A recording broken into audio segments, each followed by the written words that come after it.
오늘 주신 하나님의 말씀 신명기 17장 14절에서 20절까지 말씀입니다. 신명기 17장 14절에서 20절까지 말씀 한 절씩 교독하시고 20절 말씀 함께 읽겠습니다. 교독하시겠습니다.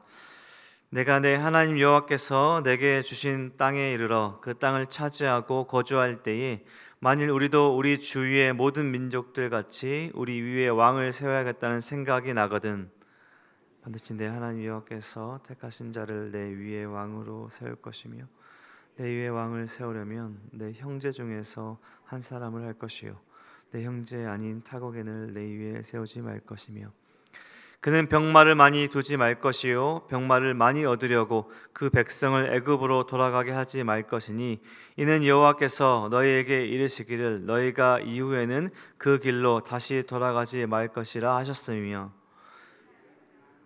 그의 마음이 미혹되게 하지 말 것이며 자기를 위하여 은금을 많이 싸지 말 것이니라.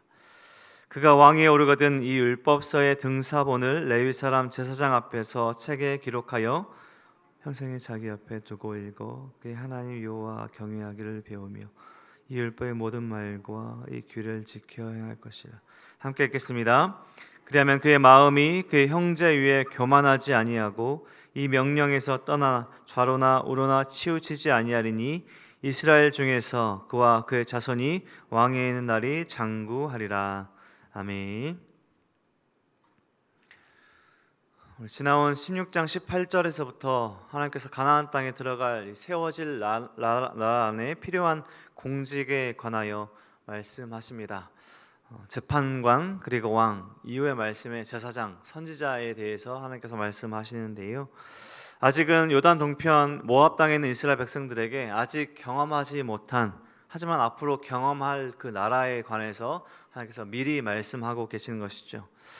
영혼 속에서 하나님은 이스라엘의 처음과 끝을 다 보시며 그 안에서 말씀하고 계십니다. 오늘 신명기 17장의 본문은 이스라엘의 왕에 관한 본문입니다. 이후에 이스라엘 백성들은 가나안 정복 시대가 지나가고 사사 시대가 지나가고 그 이후에야 왕정 시대로 들어가는데 우리가 이후의 말씀들을 잘 알고 있죠. 마지막 사사였던 사무엘에게 이스라엘 백성들은 오늘 말씀에서처럼 사무엘에게 하나님께 왕을 요구했던 것을 잘 아실 것입니다. 오늘 본문의 첫 구절이었던 14절의 말씀, 내가 내 하나님 여호와께서 내게 주신 땅에 이르러 그 땅을 차지하고 거주할 때에 만일 우리도 우리 주위의 모든 민족들 같이 우리 위에 왕을 세워야겠다는 생각이 나거든. 오늘 본문은 모세가 전하고 있는데요. 모세가 전한 이 말씀이 정확하게 사무엘상 8장 5절에 보면 이스라엘 백성들이 사무엘에게 요구한 그 말씀을 볼 수 있습니다. 이스라엘 백성들이 사무엘에게 이렇게 요구합니다. 모든 나라와 같이 우리에게 왕을 세워 우리를 다스리게 하소서. 이 말씀이 오늘의 말씀과 이어지는 것이죠. 하지만 오늘 본문에서 아직은 오늘의 생존에 급급했던 광야에서의 생활을 마치고 모압 땅에 들어온 이스라엘 백성들에게 하나님께서 가나안 땅에서 들어가 하나님의 말씀에서 하나님의 말씀대로 어떻게 나라를 세워야 할지를 말씀하고 계시는 것이죠. 우리가 살아가고 있는 지금 요즘의 시대에도 세상의 법칙, 이 세상의 권력은 위로 올라갈수록 권력을 잡고 높은 자리로 올라갈수록 군림하고 사람들 위에 올라가려고 하는 섬기기보다는 섬김을 받는 자리이죠. 우리 정치인들도 위정자들도 뭔가 이렇게 되기 전에는 섬기겠다 또 낮아지겠다 말은 하지만 우리가 여러 상황들을 보고 뉴스를 접하게 되면 섬기기보다 섬김을 받으려 하는 자리임을 또 볼 수 있습니다. 우리나라도 지나온 역사를 보면 많은 시대로 왕들이 있었습니다. 여러 가지 역사적 흐름들을 보면 왕이 되는 몇 가지 조건들이 있는데요. 두 가지 주요한 조건들이 있는데 왕이 되었던 자신에게 힘이 있거나 아니면 자신을 지지하는 세력이 힘이 있거나 두 가지 중에 한 가지죠. 왕이 되는 자신에게 부와 권세가 있어서 왕이 되거나 아니면 자신을 지지하는 세력들이 있어서 왕이 되는 왕을 권력자는 흐름입니다. 내가 왕이 되길 선택하거나 아니면 목적과 이익에 따라서 주변 사람들의 도움으로 왕이 되는 형태이죠. 피라미드 형태의 사회 구조 속에서 꼭대기로 올라가 사람들 위로 올라가게 되는 모습들입니다. 이 왕이 되는 조건과 흐름들, 우리 지나온 역사적인 그런 모든 흐름들은 요즘 시대와 별반 다를 것이 없어 보이기도 합니다. 근데 오늘 본문의 신명기에서 왕에 관해서 이야기하는데요, 하나님께서 말씀하시는 오늘 신명기에서 왕이 되는 이스라엘 왕에 대해서 세 가지로 말씀을 하는 것을 볼 수 있습니다. 첫 번째는 왕의 자격을 이야기하시고요, 두 번째는 왕이 하지 말아야 할 것, 왕의 금기, 그리고 세 번째는 왕이 해야 할 것, 왕의 의무를 말씀하십니다. 첫 번째로 오늘 본문에서 말씀하시는 왕의 자격은 스스로 또는 주변 사람들에 의해 왕이 되는 것이 아니라 하나님께서 택한 자라야 한다는 것입니다. 오늘 본문 15절에 보면 반드시 내 하나님 여호와께서 택하신 자를 내 위에 왕으로 세울 것이며 라고 말씀합니다. 이스라엘의 진정한 왕은 하나님이시죠. 지금 우리의 삶의 주인도 온전히 하나님이시죠. 이스라엘 왕권은 하나님에게서 나오는 것이고, 그래서 이스라엘 왕은 하나님께서 인정하시고 택한 자여야 한다라고 말씀합니다. 왕의 자격이 하나님께서 택한 자라야 라고 말씀하십니다. 자신의 강함, 또 사람들의 원함, 또 사람들의 택함이 아니라 하나님의 택함을 받는 자가 왕이 되어야 하는 자격이라고 오늘 본문에서 말씀하시죠. 자신의 야망을 위해서 또 욕심을 채우기 위한 자리가 아니라서 이스라엘 민족 안에서 또 형제들 중에 세워져야 하고, 하나님의 뜻대로 차별 없이 사람들을 대하며 살아가야 하는 자리가 바로 왕의 자리입니다. 우리가 생각하는, 또 세상에 말하는 왕의 자리와 다른 역할인 것이죠. 신분의 차이를 만들어내고 권력과 또 힘이 강조되는 세상의 왕과는 전혀 다른 정체성의 왕이 바로 하나님께서 오늘 본문에서 말씀하시는 왕의 자격입니다. 이스라엘 왕의 자격은 하나님께서 택한 자여야 한다는 것입니다. 두 번째는 왕이 하지 말아야 할 것에 대해서 말씀하십니다. 금기를 말씀하시죠. 마치 십계명에서처럼 무엇을 해야 할지, 무엇을 하지 말아야 할지를 말씀하고 계시는데, 오늘 본문에서 왕이 하지 말아야 할 것, 금기사항 세 가지를 말씀하십니다. 병마를 많이 두지 않는 것, 아내를 많이 두지 않는 것, 은금을 많이 쌓지 않는 것입니다. 16절 병마를 많이 두지 않는 것, 17절 아내를 많이 두지 않는 것, 그리고 은금을 많이 두지 않는 것, 이 세 가지를 말씀하고 계신 것이죠. 세상의 권력과 방식, 세상의 왕권이 유지되고 통치하는 방식은 많은 말과 병거로, 요즘 시대에도 군사력으로 그 나라를 유지하는 것이죠. 그 나라의 강함을 유지하는 것입니다. 또 다른 나라의 왕들과 관련해서 여성들과 결혼해서 외교를 단단히 하는 것입니다. 막대한 부를 쌓아서 땅과 또 여러 가지 경제력을 갖는 것, 이렇게 하는 것이 당시의 세상의 왕들이 하는 것인데, 오늘 말씀에서 하나님께서 이스라엘 왕들이 하지 말아야 할 것 세 가지를 말씀합니다.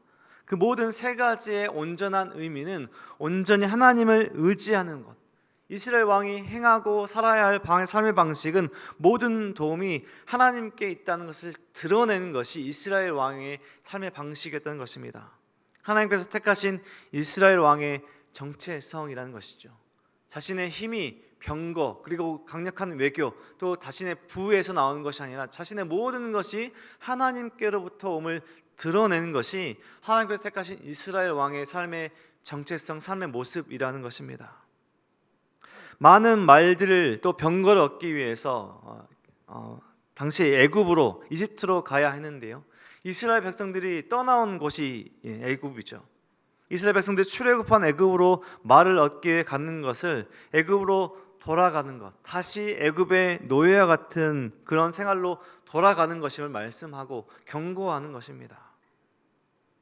오늘 본문에 하나님께서 하지 말라고 하는 것을 세 가지를 나중에 열왕기상을 보면요, 우리가 잘 아는 솔로몬 왕이 이 세 가지를 그대로 하는 장면들을 보게 됩니다.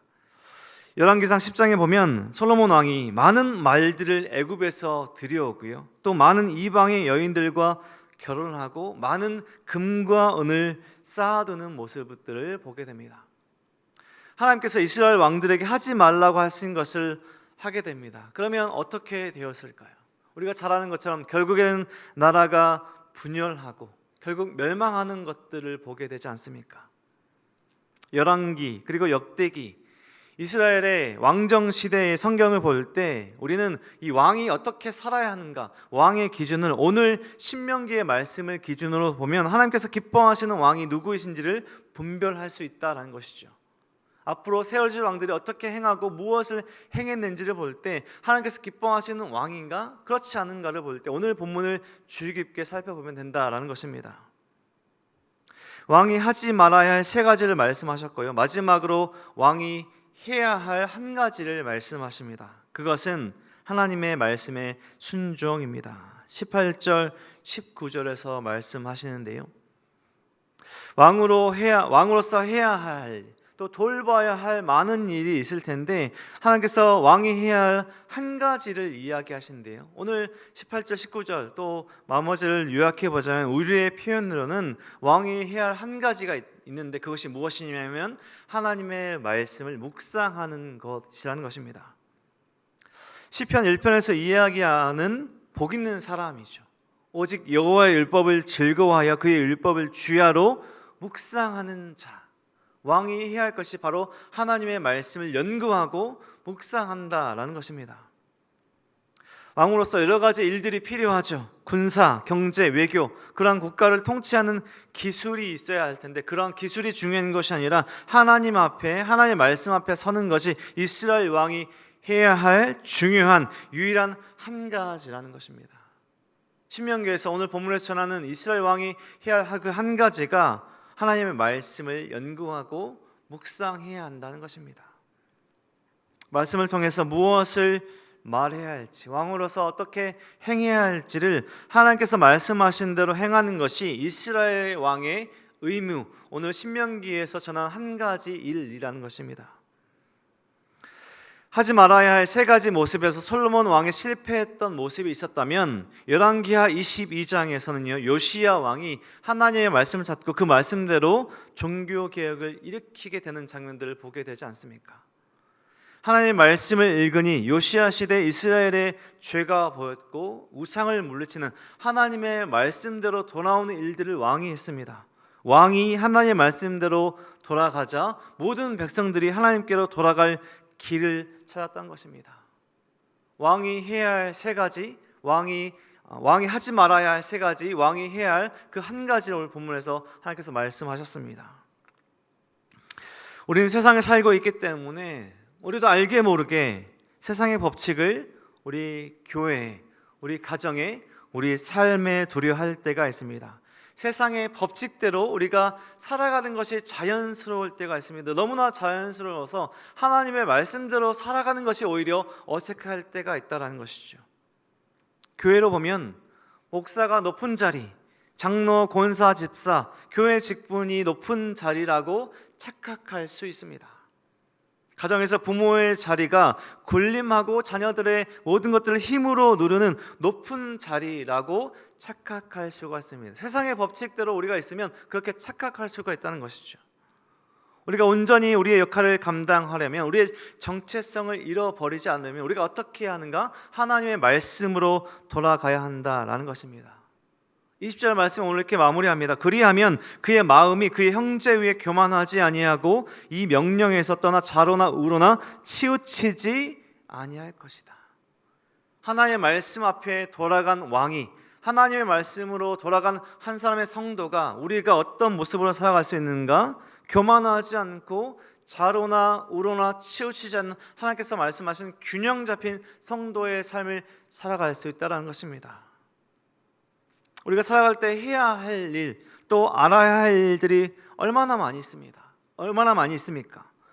부모로서, 또 직업인으로서, 또 학생으로서, 사회인으로서 우리가 여러 가지 해야 할, 또 알아야 할 것들이 너무나 많이 있지만 하나님의 백성들, 하나님의 자녀들, 우리 성도가 해야 할 중요한 그리고 유일한 한 가지는 하나님의 말씀을 주야로 묵상해야 한다는 것입니다. 그것이 가장 기본이 되어야 할 우리의 모습이어야 한다는 것이죠. 우리가 삶에서 실수하는 것은요, 삶에서 실패하는 이유는 하나님의 말씀으로부터 멀어져 있기 때문입니다. 하나님의 말씀대로 행하지 않기 때문입니다. 우리의 생각과 우리의 욕심과 교만한 우리의 삶의 모습대로 행하기 때문에 우리가 하나님의 말씀에서 떠나 실수하고 실패하는 주요한 원인입니다.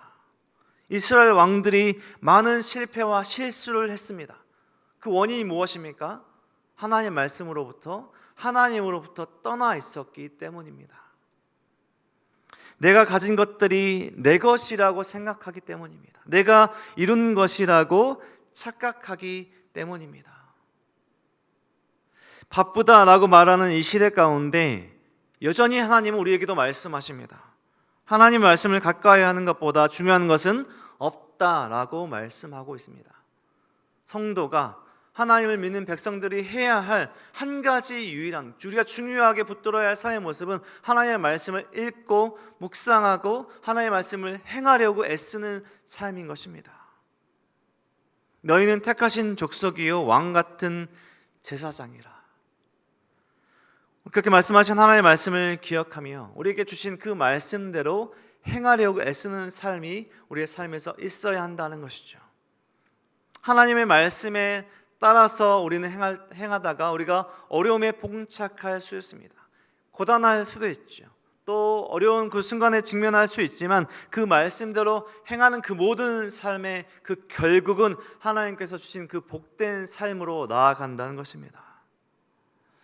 이 시간 함께 드리신 예배 드리는 우리 성도님들, 우리 모든 삶에 오늘 주신 하나님의 말씀 따라 하나님의 말씀대로 하나님의 말씀을 깊이 묵상하시고 하나님과 깊은 사귐으로 풍성한 은혜 가운데 살아가시는 저와 우리 성도님들의 삶이 되시길, 하나님께서 주신 오늘의 하늘의 삶 속에 오늘 하나님께서 하지 말아야 할 것들 또 해야 할 것들의 말씀들을 마음판에 새기시고 기억하시고 하나님께서 기뻐하신 오늘 하루를 이루어 가시는 저와 우리 성도님들의 삶이 되시길 주님의 이름으로 간절히 축원드립니다.